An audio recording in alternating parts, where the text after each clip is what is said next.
Hello again, everyone, and welcome to another episode of Enterprise Linux Security. And this episode is one of those for those of you that really like to, this exciting story between good guys, bad guys, and everybody in the middle is just awesome. And if you're an aspiring writer and you want to write, fiction, but actually have the technology side of things realistic, this is another episode for you because we don't really like the Hollywood style that people depict this kind of thing. We're going to talk about how people are actually in the story that we're going to talk about looking into a situation and figuring out who might be at the other end. And of course, I'm joined by, yet again, my friend right here, Joao. How are you doing? I'm fine, Jay. As always, it's a pleasure to be here with you for another episode. And yeah, like you said, this one is like another movie story right here, and you can't make these things up. It has to be real. It's not really possible to come up with something like this. If you remember a few years back when the Silk Road website was a thing, the underground market that was living on the Tor network. Apparently, the operator for that got tracked down because there was some information leaking, some loading content that he was doing on the main website, on the main page, and it was pulling some content from the outside, and that was going through IPv4, and they managed to track it down through there. Something like that. It was a leak from the website. It wasn't properly secured. So we're looking at something similar. We're looking at a report from the Talos Intelligence Group about how to de-anonymize ransomware domains on the dark web. What this means is that we're looking at different ways to identify where a server that's living on the Tor network can actually be tracked down and located on the real world and pinpointed where exactly it's hosted and who's operating it and all that. And they provide 3 different techniques which are very, very interesting. Do you want to dive right into this? Yeah, I'm thinking so, because this is going to be like a really fun story. Let's just get right into it. Okay. So the first method, it's actually pretty interesting.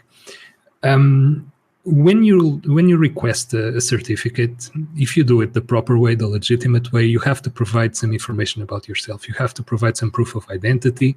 If you're doing it for a business, you have to provide some proof that you actually have a connection to the business and some information that really confirms that you're the person asking for the certificate. So if you're a hacker, if you're part of a ransomware group or something like that, you don't want to provide that information. Obviously, it would make it extremely easy to track you down. On the other hand, there is always the possibility of creating a self-signed certificate. Anybody can do that on their system. It's a relatively easy operation to perform. If you want to have a site operating through HTTPS, you can create your own certificate. Whoever visits the website will see a warning on their end on the browser that they're connecting to a website that is properly insecure, but it's going encrypted to the website anyway. And the first method that these guys from the Talos Intelligence Group that they found, or probably not found, but they are using to de-anonymize this website is through the certificate serial number. Every single certificate has a different serial number. It's very difficult to generate a different certificate that points back to the same serial. It's not impossible, but the way that the mathematical functions behind this are made make it so that you can't have a hash and try to come up with a different certificate to match that hash. You actually have to brute force it, and it can take millions of years. So it's not feasible. It's not something that you can attack. So what these guys did was that they accessed the portal for one of the ransomware groups, and they found that it had a certificate there. They inspected the certificate, they inspected the serial number, and then they went to a tool like Shodan. Shodan, if you're not familiar, is something that does mass scans. It's like a web crawler. It indexes websites like Google does, but it looks at vulnerabilities, it looks at open ports, it looks at protocols that might be available on a given IP address. And one of the things it also does is look at the certificates that are presented at different IP addresses and at different ports. So it's possible to actually perform a search in Shodan for a given certificate hash. And guess what? They found the same certificate hash on an IPv4 address that matched the one that was being presented on the Tor network. What this means is that they could access the supposedly underground website that's only accessible through Tor, they could now access it through IPv4 like any other regular website. So they managed to track it down to a location in Singapore, being hosted by a company there. They managed to identify who was using the server. And that's one of the ways that they found that could be used to de-anonymize a website. Simply looking at certificate hashes and searching for them, something as simple as that. And yeah. That's brilliant. That is just so much fun. Like I find myself like constantly thinking every time I hear of anything like this, like, yeah, that's a good way to do it. And I didn't think of it. Like, wow, that of course that's how you of course that's one way you can possibly find some information on the other end. It's interesting to note that the guys that were running the website, they actually didn't have it properly configured. The website would respond by IP address alone. When you have an Apache or an Nginx website or something like that, you want it to respond only for DNS. That's for several reasons, but the main ones is so that you can have multiple websites on the same IP, and they would all respond if you were trying to access them through different names. And also because and this is just for the sysadmins out there, it makes it easier, if for nothing else, to parse the logs. You can filter it by the DNS name of the website that you're trying to check. So it's a good practice, and we try to avoid best practice there, but it's a good practice to configure your websites to respond just by name and never by IP. And the way that these guys had the website configured, it would respond by the address on the Tor network and by any IPv address configured on the machine. So the minute that the guys from the Talos intelligence group found the IP address, they could immediately access the website through IPv4.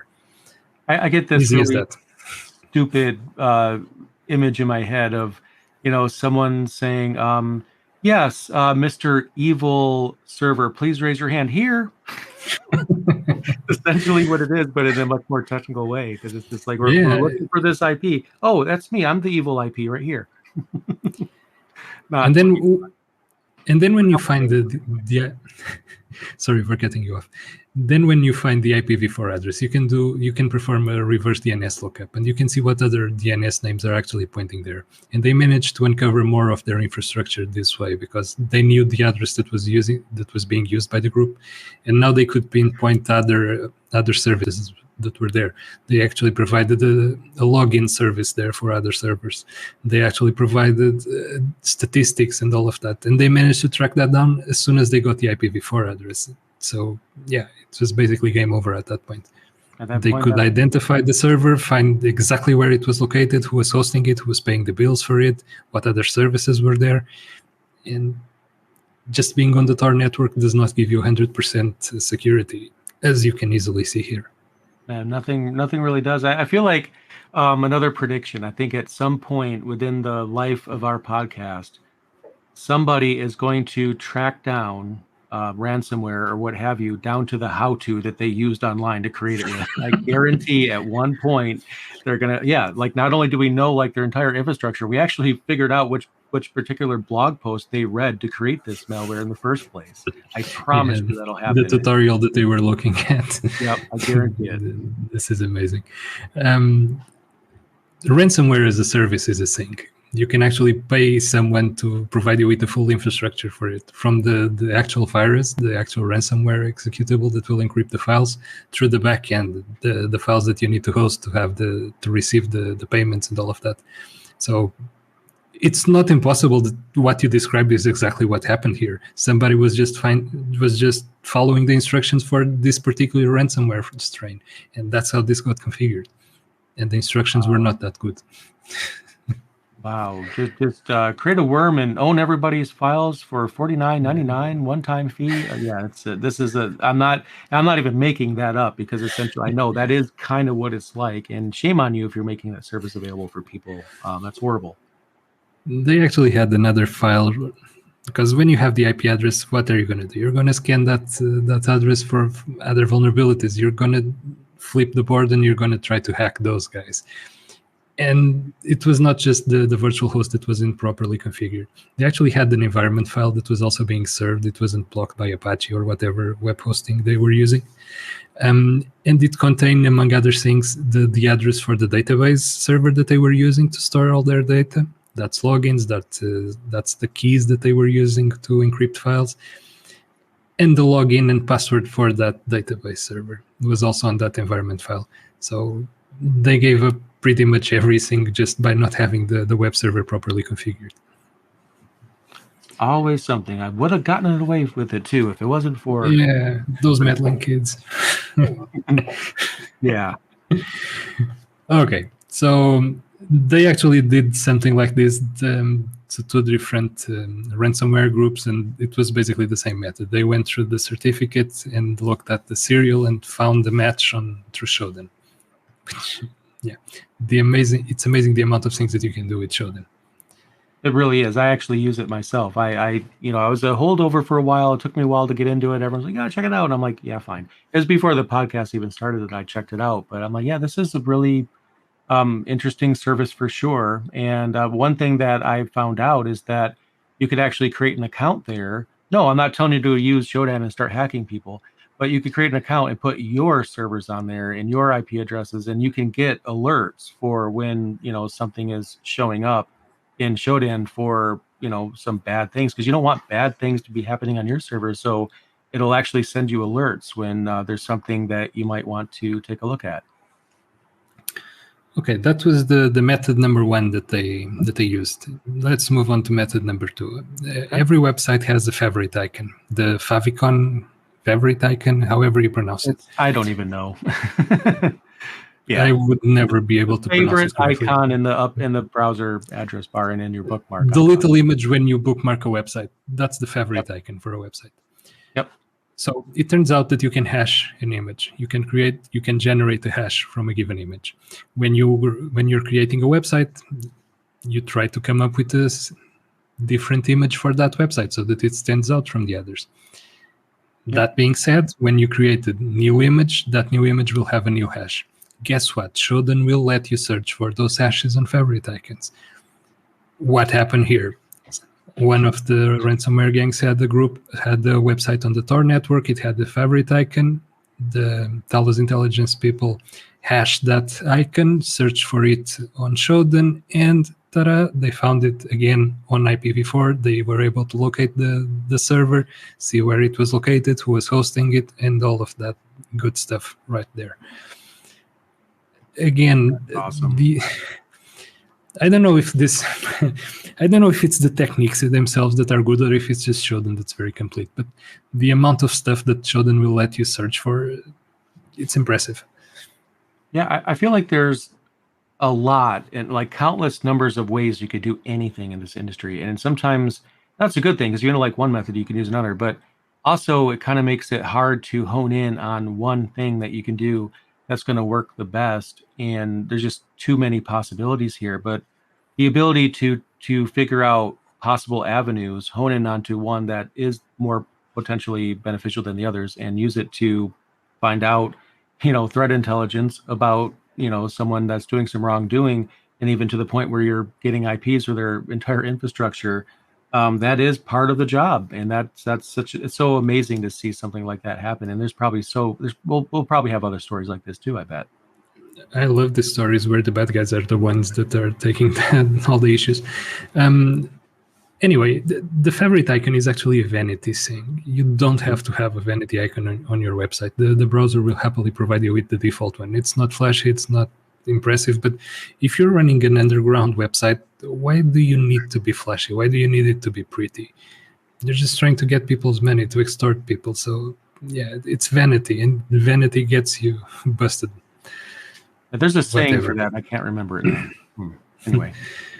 Whatever. It's great that they did it because they got caught because of it, but it goes to show how the smallest thing, the most insignificant thing on the website, it was not code, it was not failure to protect anything. It was something that you added there just to show off. That's what got you caught. Yep. Fun times. The third one is really good. The third one is when the guys doing the ransomware have absolutely no clue how to protect their web servers. So they're very good at hacking other computers and getting files encrypted and all of that and getting money for it, but they have no clue how to write good code or how to protect the infrastructure that they have. So it turns out that these guys, the ones that were uncovered through this last method, they accepted parameters on a URL on a given page from their website. And it turns out that they didn't validate properly those parameters. And they had one parameter called file. It was supposed to be so that they could point to the keys when they received payment. You could point to the keys and it would send you the key. So it turns out that if you'd swapped whatever that file was for // // /var /log /auth.log, you would get secure shell log, obviously, because it didn't validate directory traversal. It would accept any input. So basically, from the outside, you could look at all the logs and basically any file in the server, because the web server was running as root, obviously, as you should every single day, right? It was running as root. It had access to all the files, and it didn't validate the parameters that they were receiving. So these guys from Talos, they managed to pull the logs, and in the logs, they spotted 2 IPv4 addresses where connections were being made to that server on Tor, and the connection was accepted. So whoever was logging in from those IP addresses actually had credentials to log in. So it turns out that one of those addresses, the one that showed up more, was from a virtual private server company. So it was basically a front. Someone was using that just as a jump point to not show their own IP. But on 2 occasions, a different IP was shown there. What seems to have happened is that the VPN connection that the ransomware operator used at some point failed, and he didn't notice, and he tried to connect to the server anyway. So if you're relying on a VPN connection, say like something based on OpenVPN, not WireGuard, but something based on OpenVPN, there is this concept of a kill switch. It's something that happens that blocks all internet traffic if the VPN connection goes down. He didn't have that enabled. So when he tried to connect and the VPN connection was down, he still got the connection, but he went directly from his IP. And that IP showed in the logs, and they managed to track it back to him that way. And that's yet another way that you can get caught doing things like this. It was basically because the website was improperly coded. It didn't validate the inputs. This is like something that we talked about on the top 25 vulnerabilities or top 20 vulnerabilities from last year. Improper input validation was there in that list. It's what these guys did. Directory traversal, because it was running as root when it shouldn't, so it had access to all the files on the system.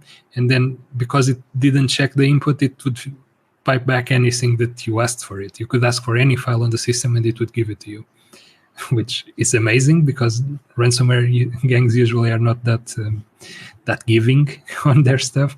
But yeah, thank you very much for that.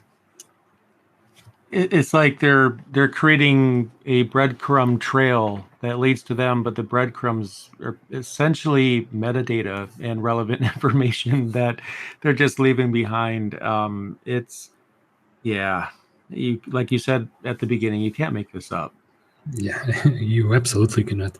And these are the type of groups that then will have the infrastructure with support portals and all of that to help you get the Bitcoin so that you can pay them faster and all of that.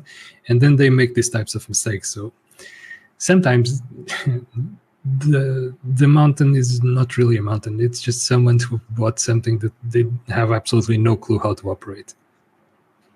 Yeah, I mean, I have never seen this before, but I'm going to make the assumption that it's probably sold as a turnkey, bulletproof way that you're just going to take over. And there's none of that's true because, as you're going to find out from this podcast, and you have already, but will continue to do so, that there's always an extremely easy thing that can happen at any second that's going to expose something, a packet, an IP, metadata, a hash, and it's absolutely going to backfire. And there's, I don't care if you're using VPN, whatever it is, there's always a way to find out something from it. And if there isn't, just so happens to not be, there will probably tomorrow be a way for someone to someone will figure it out. So, yeah. Or someone makes a mistake. Yeah. For example, that VPN connection dropping and him didn't noticing it. That's a mistake. If it was properly configured, if he had noticed that it was down, he wouldn't make the connection and his own IP wouldn't be there. So it would be impossible to track him down. They would go to the virtual private server and move no further from there. But because mistakes happen and these people are not infallible, that's how they get caught. That's how the Silk Road operator got caught. On the code for the web page, he was pulling some, I don't know, some resource, some image or some script from an actual IPv4 address, and they were able to track it down from the other end. So they saw where the connections were coming that were reaching that IPv4, and they managed to track it down that way.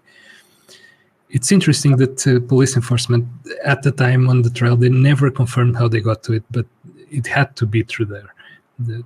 Right. There were some shenanigans in that case, but still they managed to track down the operator. And in this case, they managed to track down these 4 different ransomware groups. And thank God that they did, because it managed to recover some keys and get some people their data back.